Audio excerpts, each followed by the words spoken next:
Welcome back, Aggs. Thanks for joining me tonight. Tonight we are going to recap the splash that the pool party made.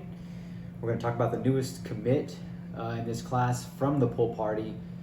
Then we're going to go over class expectations, and I'm going to give you 5 bold predictions for the class of 2022. But first, before we do that, tonight I'm celebrating 600 subscribers tonight. That is thanks to you all. I'm sure you come here for the same reason that I do this, is just simply because I love Aggie football, love Aggie sports, and all that it brings. And I'm just happy this is one way that I can give back. So thanks to you all, toasting you, and let's press on to 1,000, okay? Now, with that being said, I'm running a special this week, okay? So anybody that's an Aggie or a college football fan, subscriptions are free. Hear that again, subscriptions are free for Aggies and college football lovers, okay? So just hit that like and subscribe button. That is free. You're playing with house money. You have nothing to lose. I don't want your phone number. I don't want your email address, nothing like that. You're not going to get any calls about your car warranty from this. So don't worry. Again, it's all free. Again, you can double down, or you can put all your money on maroon, because this is a Aggie roulette table. There's nothing to lose, so just bet it all, okay? Hit the like and subscribe. Then share and comment. Sharing goes a long way as well, as I'm trying to expand the base, and I'd appreciate it. So I feel like I've earned your subscriptions, so you must be liking it in some way, and I appreciate that. And I'm thankful to be here and bringing that to you. So again, to you all, thanks. Let's see where we can get from here. So with that all being said, the newest commit, I don't feel like I can mention without first saying that we got a commitment right off the bat from Anthony Hill, a number 15 commit. I did a video on him specifically on Saturday. He committed like right at the very beginning of the pool party. Huge splash right off the bat. It felt something like Jay Arnold was doing a cannonball in the deep end of the pool off the high dive or something. It was pretty big. And so he starts everything off, right? That's a top 15 guy, number 1 linebacker of the class. Not too shortly thereafter, Dalton Brooks commits, and another huge splash. So put in the comments what you want to compare that to. But this is a 4-star athlete guy from Shiner, Texas. He's projected as a safety. Now, Jimbo is continuing to do this, which is he's recruiting these double-sided athletes, meaning they play offense and defense. Like I said, he projects to be a safety, but he's playing running back for his team, and half of his highlights are running back. So he's got very good ball awareness, and he's tenacious. You watch him, and I put some of this on Twitter too. If you haven't followed me over there, do. It's ATM Cold Chills, and I've got some film over there that shows what he can do from the safety position. And he is not shy. He will lay the wood, and you'll regret it when he comes in. So he's a very physical guy. He's a 6'1", 185-pound baller, and he was rated 0.96 by 247. So like I said, he's right now he's playing. He's a very elusive running back. But defense is where he projects, so going to be very interesting to see what that is. We like the guys rangy like that in that 6'1" area. Got plenty of room to put on some weight too. But as a safety, that's right around what we're kind of looking at here for. So another really big commitment coming from him. So Anthony Hill first, then him. And we got a lot of dots to connect here tonight, okay? So I did a video about this time last year, might have been towards the end of August though, where what I did was I kind of compiled all of the top 5s, top 7s, and all these little things that kind of showed, A&M was hitting a lot of these top 5s for a lot of recruits, high-end recruits too. And if you watched closely, and you would have to do this if you're not an insider. I'm not an insider, okay? But if you watched closely, you could connect the dots and you could kind of see what was going on. I did a whole video about this because we were hitting so many of these top 5s and top 7s. It was bound and determined that we were going to get some. Same thing's kind of happening here. I'm not saying it's going to be the exact same thing. I'm not trying to set you up for something that you don't need to expect. But the deal is this: and particularly with this pool party, it's a place that lures big guys in, real big guys, and it's a lot of talent at the pool party. And if you look closely, you can kind of see where things are kind of heading and what things could maybe possibly do. We got to keep in perspective what we got to work with. We'll talk about the class expectations, but let me put a few things together for you on this one, okay? So, and I've got a lot here, so I'm going to be kind of doing a little bit of reading because I can't keep quite all this together with all these dots to connect. So bear with me. But again, Dalton Brooks, he was the one that capped off the pool party officially, right? Because he made his announcement public. There's rumors that there's more to come. If there are, I'll bring that to you. You know, things kind of keep on the hush hush, and there's maybe a couple reasons for that. Now, it's not clear right now who these are, but you can see the trends going. We've gotten 3 top 100 recruits in the last 10 days or so. Remember Chase Basantis, we just got Anthony Hill, and now Dalton Brooks. So things are, you know, really ramping up here. We talked about this with the Chase commitment, right? So the Aggie recruiting train's starting to roll. Now, we can make some educated guesses who these might be, but this is where the paying attention very closely had to take into account. But it wasn't too hard to pick up on some of these. However, even with the names that I'm gonna put out there, it doesn't mean these are guarantees. It doesn't mean they're getting ready to be the next commitment or anything, right? So, but one of the big names that came in was Malachi Nelson. So this is a guy that's number 2, number 1 in the class, depending on which rating you want to check at any given time, right? So Arch Manning is number 1. This guy's number 2. He's number 2 player in the nation is Nelson, and the number 2 quarterback. So he's highly coveted. Right now he's committed to USC. Now, he is coming from Los Alamos, California, so that commitment makes sense, right? What doesn't make sense is why he is from California and coming all the way to Texas without there being some sort of like reasonable explanation for this. It was kind of said that he was coming down for a free vacation, right? Meaning his official visit's going to get paid for, not gonna have to pay for the flight, he's gonna get all the perks and everything else. Problem is, that's not what happened. He had to pay his own way. So he pays for the flight, he pays for his trip, all this stuff. Why would he do that? Why would he do that? Why would he come all the way from California on his own dime to our pool party? This doesn't really make a whole lot of sense, especially when people were trying to talk it up the other way around. Oh, downplay it. Like, this makes sense. Oh, he's just doing this because it's free. But it's not. It wasn't. Now, there's been a couple other things that have gone on where, a bit of an, infamous picture at this point with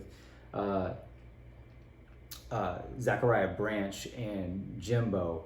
And so Branch is the, I think, number 1, number 2 receiver in the nation. He's also a top 5 recruit. And he's from Bishop Gorman in Nevada. So he's really close to Nelson. He's leaning, if not committed, to USC as well. And they both make it. And we've got this connection that's kind of going on. So it just starts to make one wonder when these kinds of things are taking place, right? Not to mention you've got two top 10 guys there. Now, with all that being said, you've got to start wondering whether or not these recruits really think this is just a Cal town. I really am having trouble making sense of all this at this point. If it's just a Cal town, then why are we coming on our own dime, right? What is making this so attractive for somebody like Anthony Hill to commit, Branch to think about it, Nelson to consider it? Maybe it's only moving the dial a little bit. Doesn't mean these guys are going to do it, but we're grabbing their attention. We're grabbing their attention more than, say, in Austin, Texas at this point. Look at all the defensive commits that have passed up Austin, Texas as of recent. We're getting close to the double digits, it feels like. And not that they're coming to A&M for every single one of them, but it's just not a destination. But our defense is a destination. Terry Price is a destination. Elijah Robinson is a destination. Coach Durkin, and previously, what we were doing with the defense and with Elko is a destination. So there's a lot going on here that is just not something you can quite quantify, right? Let's put it that way. Now, after Anthony Hill, again, he commits. He gives us our first 5-star in this class, so he starts to get the ball. Whereas if it was rolling already, he just give it a big old shove, and he starts recruiting immediately. Now this is big because I think it's. I'm gonna have to go back and look. One of our offensive tackles has been recruiting really hard for us. I think it's Colton. And now he's going to have somebody to kind of partner up with. Remember last year how Bobby Taylor did quite a bit of this stuff. Now we've got a big name like Anthony Hill who's pushing this. And what does he do? Right off the bat, he goes over to TJ Shanahan. This is an offensive tackle. He's the 6th best offensive lineman in the country. He's a 6'4", 310-pound guy. He's out of Austin, Texas, and he's rated .93. And he's on this guy. He's on him tight. TJ puts out, so all the recruitment letters, official offers went out today. He puts out his from A&M, he puts out his from Texas. And trying to kind of figure this out now, I'm getting this little narrative about, well, he's not really considering Austin. He looks like he's an Aggie as it is anyways, so kind of trying to downplay. Why make an official offer from the Texas University if you're not really that interested? Just sit on that. So anyways, Anthony Hill's on this guy hard. This could be the next one. I don't know how long he's going to wait. Who knows? It's hard to say, right? There's still other things going on. There's commits that snuck into town. They don't want their school they're either currently committed to or they're leaning towards to know where they're at. All right. So this. This is just kind of a bit of a game that gets kind of played. Like you've got the coaches saying, hey, don't go over here, don't go over there. Why would you want to keep them away from Aggie Pool Party? Why? Maybe because it's a big draw. Maybe because Coach Price's barbecue is undefeated at this point. There's lots of reasons. And what I think coaches are really upset about, and or at least worried again, I guess more is a better word, is to say that we might be interested in flipping some guys. So who wanders into town? Tony Mitchell wanders into town. He was trying to keep it kind of secret there early on, but he decided that he'd make it as official, if you will, and let it out of the bag that he was there. And who is this guy? He's a commit to Alabama currently. I believe he's a 5-star cornerback, right? And so he made the trip. He made the trip despite being committed. So we're looking for a mayor of a flip city, and this guy looks like he might want the job. We'll see. I'm just trying to spice things up a little bit, honestly, at this point. But you get the idea. There's a reason why he's there.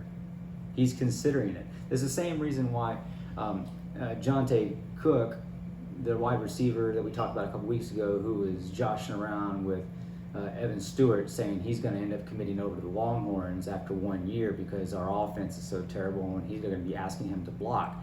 He's tweeting at Darian Goulet, who he's saying,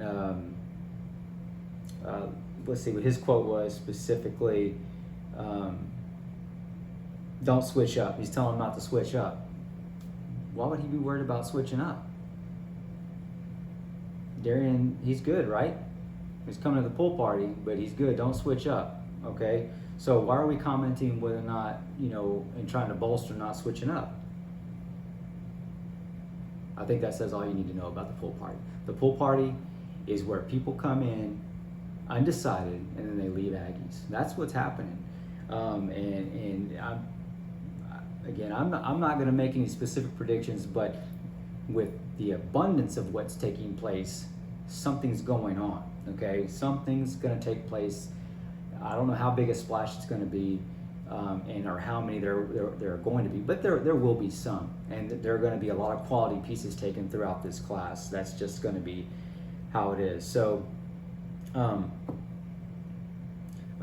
just to kind of give you a quick rundown for Darian, he's a 6'2", 220-pound linebacker out of Marlin, Texas, and he's rated .932. You know, he's not committed, but obviously you can figure out what I'm trying to say here is that this all just shows that the pool party is a threat. It's a threat. It's a huge threat. There's a lot of relationships being built here. There's not only with recruits, but with families. And they can see this place as a place that they can grow and a place they can become that next level, whether it be a football player or a person. And you can see this in the letters that we're sending out to the recruits as well. You should definitely go check those out if you haven't seen some of those. They're on Twitter, but the difference in our letter and some others, I think it's a pretty big deal. So let me recap this for you. Over the weekend, we picked up 2 blue chips. Actually, technically it was 3. We got, I believe, Dalen Evans, a 2024 defensive lineman, somewhere in the .92 rated Aggies. He's definitely a blue chip recruit, but class of 2024. We're gonna have to hold on to this guy for a long time, so it doesn't really quite make the impact you want, but it's still very exciting. And the guy's got a long time to make up ground. You know, if .91 doesn't, you know, spark the interest, we don't need to get greedy. This guy has a lot of upside, and he's somebody that gets that 24 class started in really the right way. But so in the class of 2023, we got 2 blue chip recruits over the weekend, 1 5-star, 1 4-star. The 5-star was a huge area of need with Anthony Hill, right? This is linebacker. Remember what we did last year? We had issues with wide receiver. What did we do? We went out, got Evan Stewart, got Chris Marshall, addressed the need. What is this coach's staff doing now? We need linebacker. We need it bad, and we need it now. We missed on Perkins last year, probably all for the better. When Anthony Hill committed, I didn't see him burning any hats, okay, of his opponent school, especially not one that he committed to and then decommitted from within 3 weeks. Anthony Hill didn't do that. So the coaches have gone out and they've addressed a huge area of need in linebacker, and they've got the best in the country. That says a lot for Santucci. Now, both of them were rated over .96. We moved from the 62nd ranked class up to 41, 42, depending on, you know, what movement's taken place lately. And we've got a total of 8 recruits, okay? So 7 are blue chips, and they make up 87% of the class. So 87% of the class is now blue chippers. You might be wondering, what's the deal with the 8th, huh? Well, it's a kicker. So don't get too mad. Now, big nugget. The class average currently is 93.54. Now, the recruiting rankings go by total points. And remember last year we finished right around the 330 range, 332 I think maybe, to have the best class ever. That has a lot to do with quality of recruit, their average rating, plus the number that you get, okay? Now, if you were to go back and redo that class, and you did it by average recruit ranking or rating, I think we actually would have technically been second at that point. I think it would have been behind Bama. They had less recruits, but they had a higher average. So there's strength in numbers. The more high quality you have, the better class it is technically. I mean, you could have 1 recruit in the class and it'd be a .97, and you would have maybe the highest average recruit ranking ever. But people wouldn't put so much stock into that, right? Because, why? It's only 1 recruit. So it doesn't really quite carry the weight. We're not going to have as big a class this year, most likely. But at this point, if you went by average recruit ranking, we'd be second. So you keep hearing all this stuff about us being 62nd ranked, right? I'm getting a lot of flack for this right now. Well, if you do it by that ranking system, we'd be second. Why? Because we're recruiting high quality folks. High quality. Other people are boosting their numbers by taking more recruits, in the .90, maybe .89s, .91s. Nothing wrong with those guys. I'm not trying to say that, but you get the idea. When you've got 10 .90s on the low side of a 4-star recruit, and you've got 5 .94s, well, you might want the latter of those kind of situations. Now, if you'll remember back in 2009, 2010, 11, I think even early on in the Sumlin era, we would jump out in the recruiting rankings very early on. We would be top 10, top 5, even number 1 sometimes very early on, like in March, April, May, right? So we'd jump out with 8 or 9 recruits and we'd be, like I said, number 1. Well, we've got, 11, 12 recruits, 3 of them 4 stars and the rest are 3 stars. Well, you get a certain amount of points for those and they're ranking you by total. So what's going on? I mean, what's the, you see the difference. Which one would you rather have? You want to close like we did last year and bring in all the high quality, or you want to, jump out to number 1 and then gently slide back to 20th. I'm not looking for, for classes, just barely in the top 20 anymore. I want top, we need to be top 10 regularly. Even if it's only going to be an 18, 19, or 20 recruit class, that needs to be, high quality players, which is what we're looking to do this year, because we're not looking for 30 players. We're looking for, somewhere in that 20 range, and we just need to be taking really solid dudes, okay? Put, our big board up and find the ones in the areas of need that we really have to have, and let's go at them. Make sure we bolster a few positions, and we'll be good. So really good news there about how this class is shaping up so far. People are still saying it's really just kind of trudging along, but just stay the course. You see what's happening, all the stuff that I've already kind of given to you. The quality's there. You don't have to worry. We'll continue on. We'll get another, and we're gonna sprinkle in some 3 stars. We'll talk about that more in a little bit, but we really can't not overstate the impact that Terry Price is having right now. Okay, and Elijah Robinson as well. These guys are having huge impacts right now. They are very good relationship builders, and the party that's being put together and the food and the hospitality, I think, is what I really want to highlight here, is just really big. How else can you build a relationship than to serve somebody else? And that's what's happening here.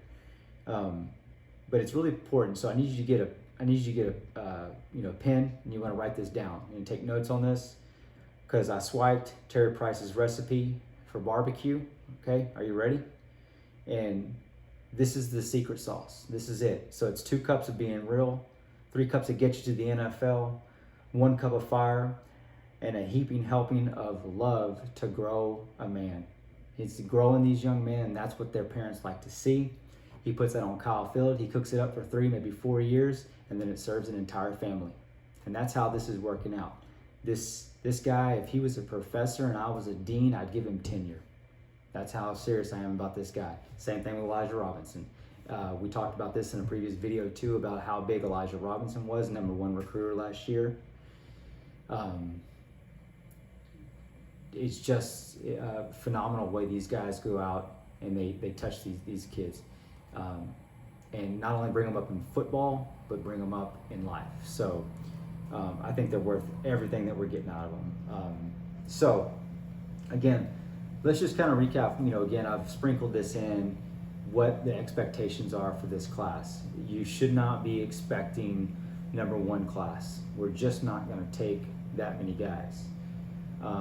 But what I think you can expect and you can get ready for is some flips. I don't know how many. I feel pretty confident there's going to be at least a couple. Could it be 3 or 4? Maybe. Depends on how you want to look at some things too. Sometimes you don't think they're a flip. They decommit and then they finally commit. They don't go from being committed right over to you to committing, and flipping like on signing day. But there's going to be some guys. We've got, 4 or 5 more months before early signing day, and then in December, and then the national signing day in February. We've got a long time to work on some people, and we're going to work on taking high quality guys. There's going to be some 3-stars sprinkled in there. A couple guys I'm really excited about, guys that remind me of an Isaiah Rakes. It remind me of a Tyreek Chappelle. Maybe different positions, but you can just see what's going on there. And because maybe they're not getting to camps, or they're not getting noticed so much, their ranking may not be as high as what our coaches may have them. And that's what our coaches are going to be doing with this class. They're going to be looking for a lot of very interesting depth. We have a lot of room to be able to grow guys because they're not coming out and having to play immediately. There'll be a few, but we have plenty of time to grow these guys. And when we see them getting into their 3rd, 4th year, and they were previously 3-stars, Michael Clemens, they're turning into superstars. And that's what we can start doing when we're getting some good quality talent as well up front. So be ready for that. That's how that's going to start looking. So somewhere in the, again, 20 range, I think that's probably going to dial us in somewhere in the neighborhood of about, I don't know, top 10. Depending on how they shape out, I guess it could go maybe as low as 15. The high side, we're probably looking at 5. It would be pretty special if it did something more than that, I think, right? It would have to depend on, the number of recruits versus, taking say a half a handful to a handful of 3-stars plus a special teams, those kinds of things. Probably would be very unlikely to get anything higher than a 5-star based on the actual total. Average recruit ranking, maybe something different. And that's the one I would encourage you to make sure you're paying attention to, and I'll keep putting that one out as well. We'll follow it very closely. I think that one would maybe make it different, but total class ranking probably in that range. So get yourself ready for that, which is just fine. There's nothing wrong with that, and it's really pretty much what we want to do. We had a very strong 2020 class. We had this current 2021 class. Back up that strong 2021 class. We had this 2022 class, and now we're shaping up on this 2023. So we're setting in for the long haul, and we're pushing that 70% blue chip rating. So right where we want to be. All right, so let's get on to 5 bold predictions for 2022 season. And hopefully you'll find these interesting. In the comments, what you can do, you can rate them as bold as you want to. You can 10 is the boldest, 1 is not bold at all, how likely you think they are. Comment what you think is, the area that you think that the prediction would kind of fall into. Now, my first one, I think it's fairly bold. I think it's got some boldness to it. Okay, so I think we're going to return to it's kind of a 2-parter too. Return to a top 20 offense, and we're going to have over 6,000 total yards, which will be our first time to do this since 2018 with Jimbo, and we also did it in 2016. Those were kind of the most recent ones. Obviously, we put this together in Johnny's 2 years, but we haven't really sniffed it very much, especially not recently. 2020, not terribly far off, but it was a shortened season, so it just wasn't going to be realistic. Last year, I think we hit somewhere right around the 4,700 mark total offense, 2,500 passing yards, and we weren't even really in the ballpark, right? So in my mind, this is fairly bold to go from 4,700 all the way up to 6,000 yards. But if I'm also putting some things into perspective, in 2019 we were outside the top 70 that year. So to go from there to top 20, I think it's pretty bold, don't you? I mean, that's I think it's a reasonable thing to say too. I mean, look, let's go back over this offense, right? So we're going to have a combination of talent and experience at quarterback. We have to figure out who it's going to be. King, Max Johnson, I don't know, maybe Weigman. It's too early to say how much of a chance he's got, right?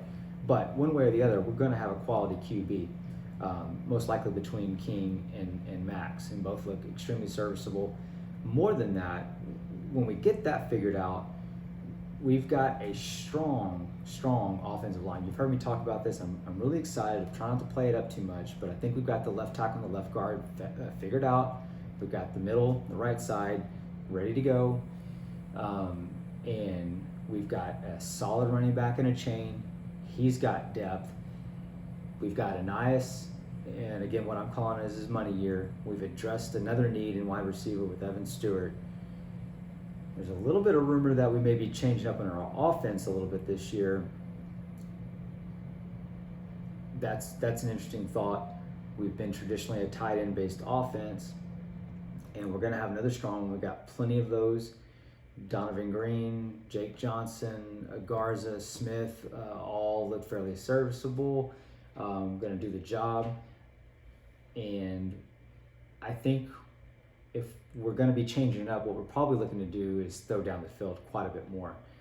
I think between the consistency with the offensive line, the solidified QB spot, and the increased talent at wide receiver, I think this is just going to end up being almost a no-brainer.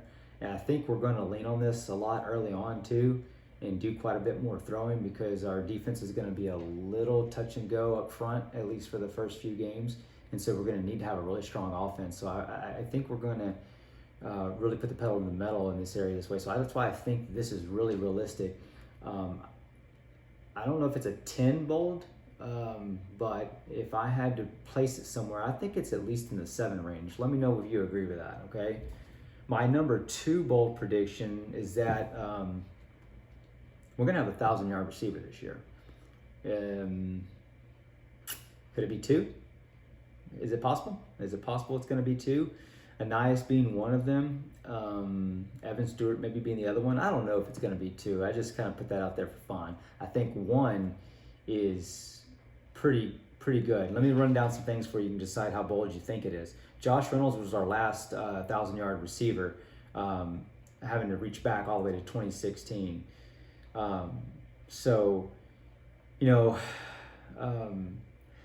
Thinking about how this is going to happen, we haven't had one since. Actually, I take that back. I think, was it Jamon Osborne? I think we did have, or he might have just missed out. But he was very close one year. Either way, one thing we've been missing is 2020 was a COVID year. Mon has been Mon was not accurate down the field. That's just all there was to it. So we didn't throw a lot of big shots down the field. We've been a bit more run first. If we're going to be a little bit more, we're not going to be pass first, but we are going to be potentially much more pass oriented, and we're going to have a down the field threat. I think it's not out of the range of possibility that this is going to finally kick into gear for us. And I think we've got also kind of some bulletin board material based off of some things that's been thrown out there about our offense. So plenty of fire there, and I think the guys are going to be using it to our advantage. So let's see what happens. I think that one's fairly reasonable. The next one, number 3, is that we're going to have a top 30 total defense. Now, this may not seem out of the range of, you may not even think this is bold. I mean, last year we had the 14th best defense for total defense. 2020 we were 9th, 2019 we were 29th, and 18 we were 32nd, 17 someone's last year we were 78th, and his second to last year in 2016 we were 90th. So we've been making really good progress, especially ever since Jimbo got in. But we did hit that 14 last year, and that's pretty high. You got to think about some of these offenses we've been going against as well. We don't think of SEC offenses as being that powerful, but I mean, we had to go against Mike Leach last year, Lane Kiffin. Alabama's turned into a juggernaut offensively. And then Arkansas was on an uptick. So we we really had a lot to do with this last year and got 14th. I think that it's realistic we're going to take a step back, especially because of our defensive line. So I don't know if we're going to be capable of a top 10 defense. And I don't think we're going to take that much of a step back. And I don't want to go any further. I think going past 30 is not bold enough. If I were to say top 40, that's not really that bold, right? Because if you think about it, again, we're returning McKinley Jackson.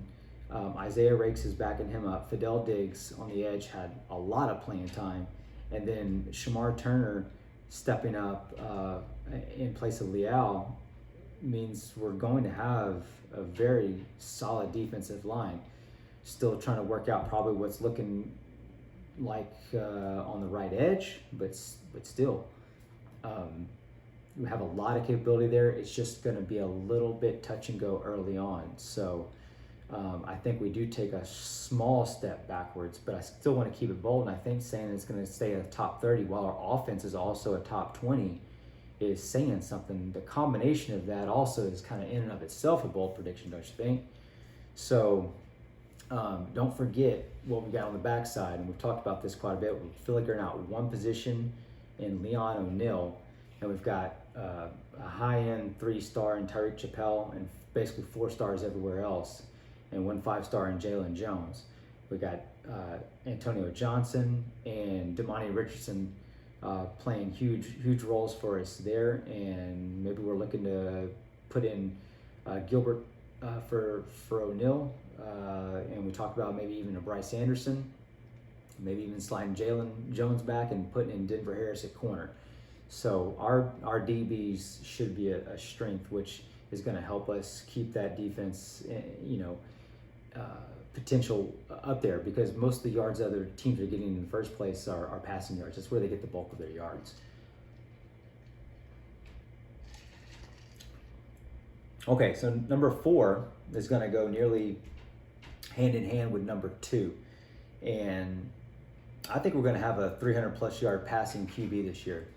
Check me for just a second, though, and maybe we're going to have, I don't know if we're going to have some back and forth between, possibly 2 guys, or if one guy's going to come out and one's going to go in for him at some point, and who that's going to be. So let me have it if our QBs together go over 3,000 yards. Okay, so Mon.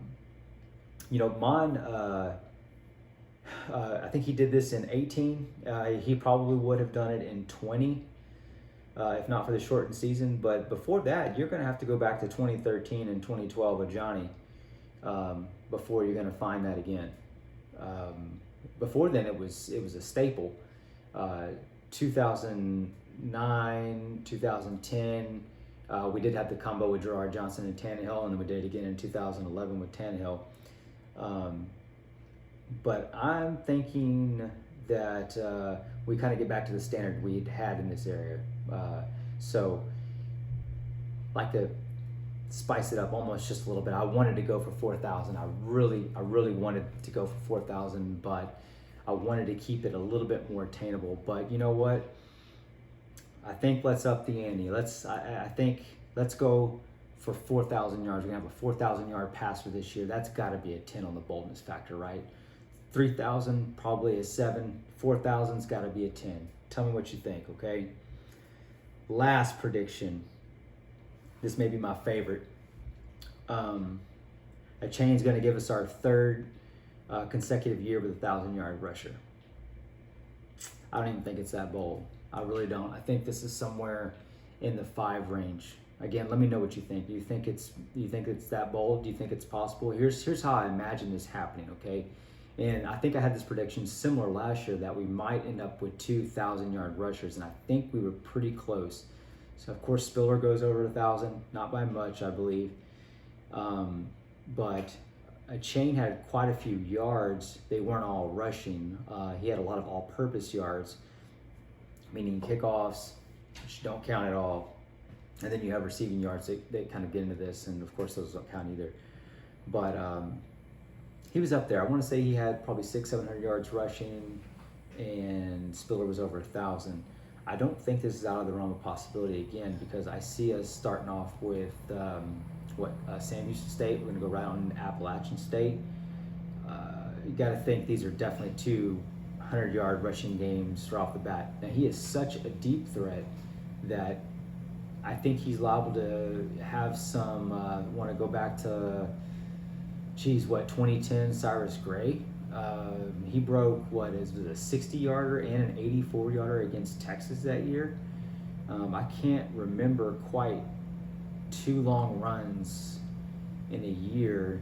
I do remember the Kristen Michael 93-yarder against Baylor, which I was there for that game. What an amazing, amazing run that was.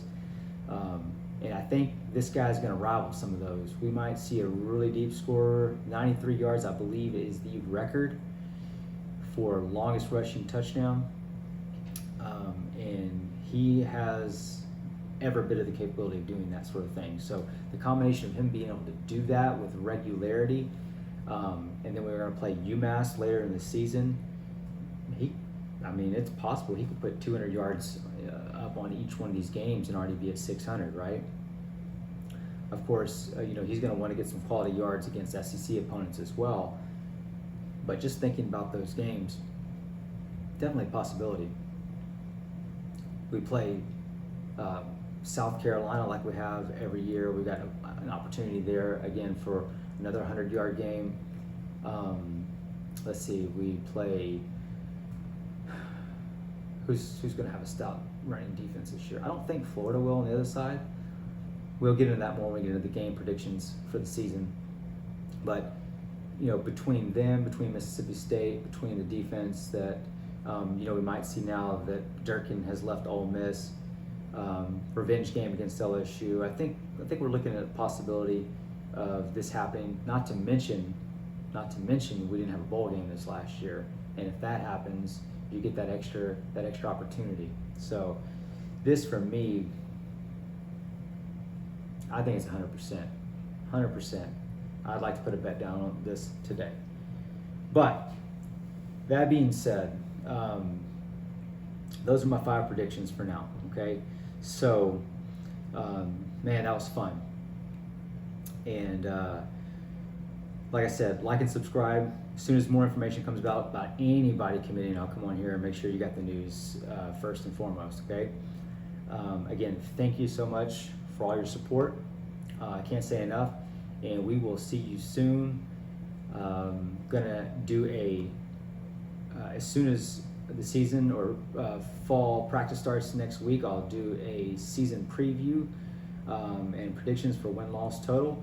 And then we'll look at some of the records that I think are a possibility to be broken this year and which ones maybe are out of touch. So a lot of fun things happening, but you got to be there. You got to be on the notifications for them to come through, or you just got to get lucky and it comes up on your feed. Either way, better chance of that if you subscribe. So, like I said, here's to you all. Thank you for your support. We'll see you soon. Thanks and gig 'em.